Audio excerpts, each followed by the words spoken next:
Hey, what's up everybody, and welcome back to another episode of News Dose, where I give you all of the latest news in the game industry.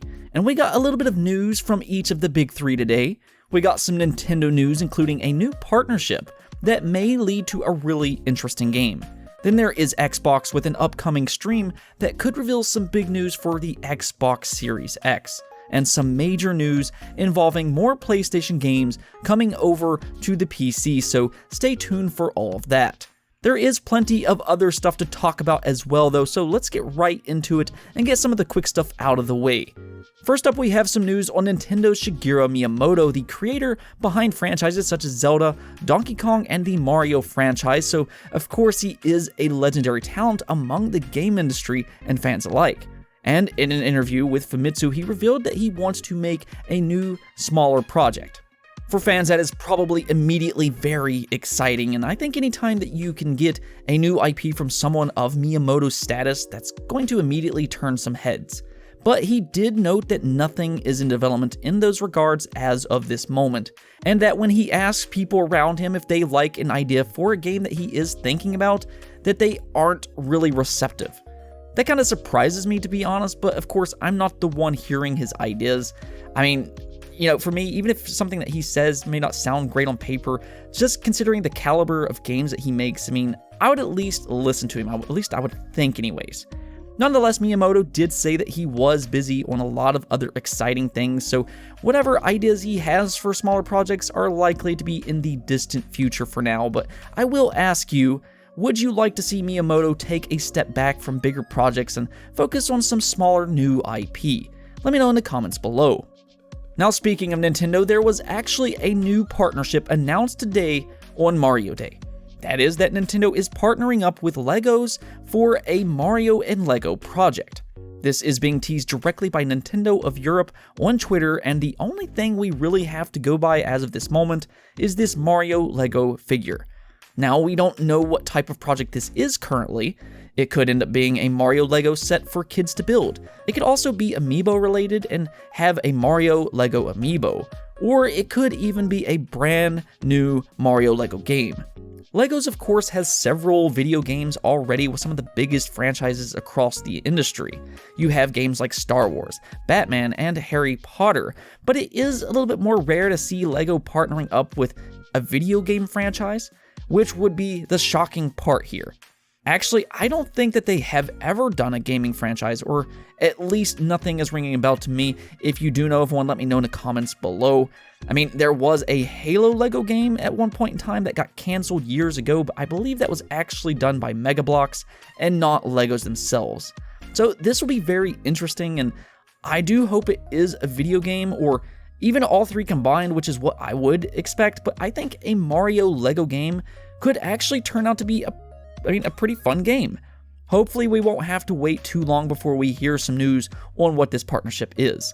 This is all the more reason that we need a new Nintendo Direct, as really after Animal Crossing releases, the rest of the year for Nintendo is a bit of a mystery in what they will release.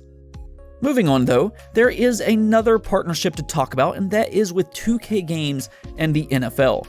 That's right, the 2K NFL games will be returning for the first time since 2004, a 16-year-long hiatus.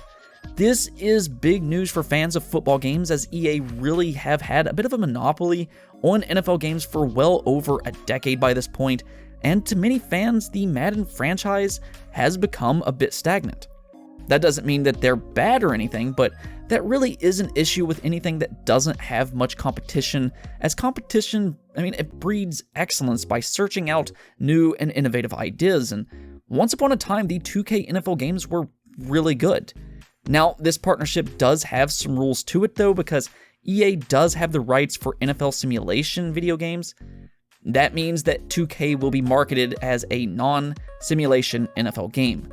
I don't really know what that means as of this moment, but I'm excited to find out and see if this pushes both Madden and the 2K series to be better in the long run. Now, in other news, we have a review-related topic to talk about real quick, and I will make this one brief, as Ori and the Will of Wisps has bursted onto the scenes with a 91 overall score on Metacritic. I've been saying it for a long time now, but Ori will be a sneaky Game of the Year candidate. This game sounds amazing and a big jump over the first Ori, which was already a masterpiece in my opinion. The sequel though sounds like it does everything better, and that's hard to believe, but it's the combat that seems like it's really a big step up from the original. It sounds like it has a lot more combat options in this game, and of course it has, the excellent soundtrack as well as the platforming, but it however does have some technical issues with frame rate, but a day one patch looks to solve a lot of this.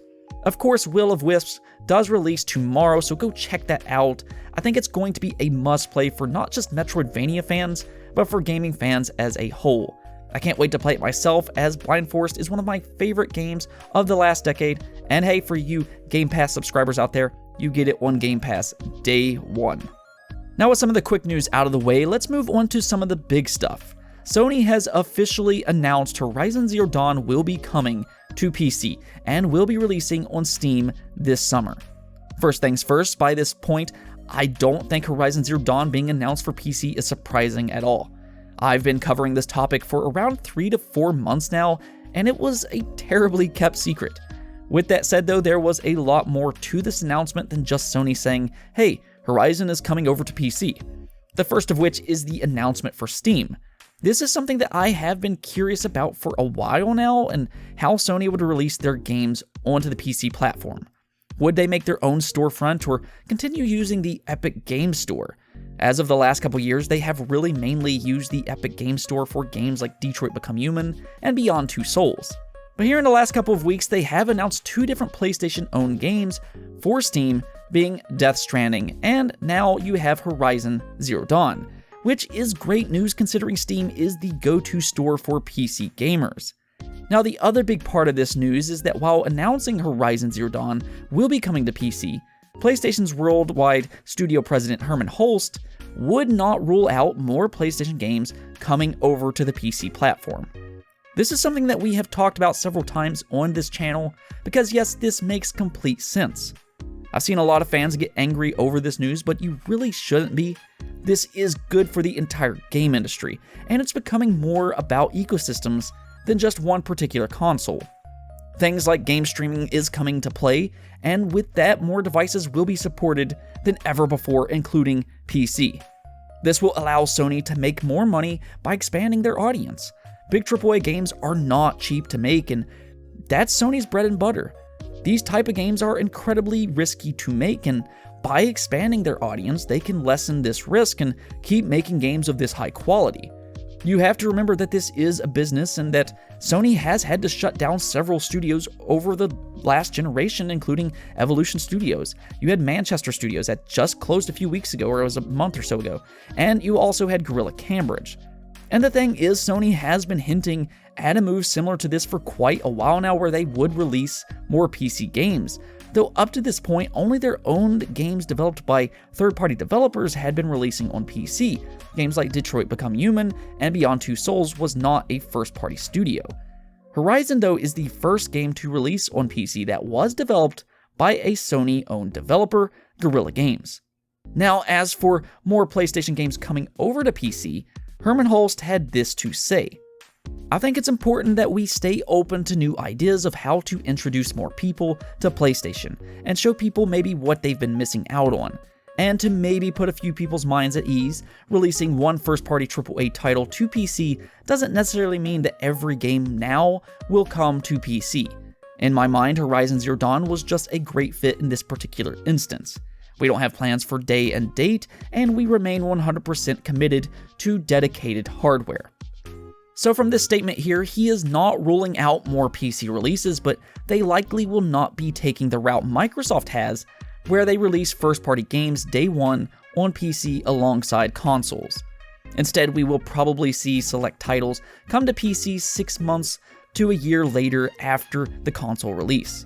That's what has happened with both Detroit as well as Death Stranding, and I imagine that will be their strategy going forward, to have timed exclusivity on console and then later to the PC platform. Personally, I see no issue with day one releases though, especially with some of their smaller games like Dreams, Medieval, and Concrete Genie, which I don't think were huge sellers. I definitely didn't hear much buzz around these titles. I think that they could do very well releasing on both console and PC day one, but hey, that's just me. Anyways though, I do fully expect more PlayStation PC releases going forward, which is a great thing for the game industry. I know it may not make console warriors happy, but at the end of the day, a good game is a good game regardless of where or how you play it. I mean, I would like to see something like Bloodborne come over to PC. That game did not perform very well on PlayStation 4 from a technical standpoint, and if you put on PC, it might, boost that frame rate up just a bit. That would be a really fun game to play on PC. But how about you? If you were to pick any PlayStation games to come over to the PC platform, what would they be? Let me know in the comments below. Now for the last bit of news, Xbox has announced an upcoming stream to replace the postponed GDC conference. And before, when Microsoft bailed on GDC, I didn't really think too much of it it didn't really sound like they were going to talk about much there anyways. Well, the thing is, this stream's title is named Xbox Series X plus xCloud equals new chapter in gaming. So after I read that title, I changed my mind here, and this looks like we will get some new information on not only Xbox Series X, but xCloud as well. In fact, it sounds like xCloud will really be the main focus here that they will be talking about. They will be showcasing several games over a 2-day span on March 17th and the 18th. Apparently, Sea of Thieves will be there as well as Gears 5, and you will also have Wasteland, and Double Fine is going to be there. I mean, I don't know if they're going to announce anything, but they are going to be there. Either way, though, I do think that for the most part, they will be talking about xCloud and what it can do for gaming and how it helps games like Gears and Sea of Thieves. That in itself might not be too exciting for you to just jump in and watch it, but I've been using xCloud a lot here recently myself, and it runs really well. I would like to hear some of the finer details for xCloud going forward and what their plans are with it, and maybe how they're going to price or bundle it with Xbox Game Pass. The thing here though that is really exciting is that on day 2, there is several new generation topics, including the last, which is DirectX, ray tracing, mesh shadowing, and more. What's so exciting about those is that they are all Xbox Series X features, so it does look like we may be hearing more about the Xbox Series X and its technical details next week on March 17th and the 18th. So yeah, you might want to keep an eye out for that one, but as always, I will keep you updated on what gets announced there or what they talk about. Anyways though, that's it for this episode, but if you liked the video, don't forget to hit the bell notification and subscribe button for more content just like this. Peace out.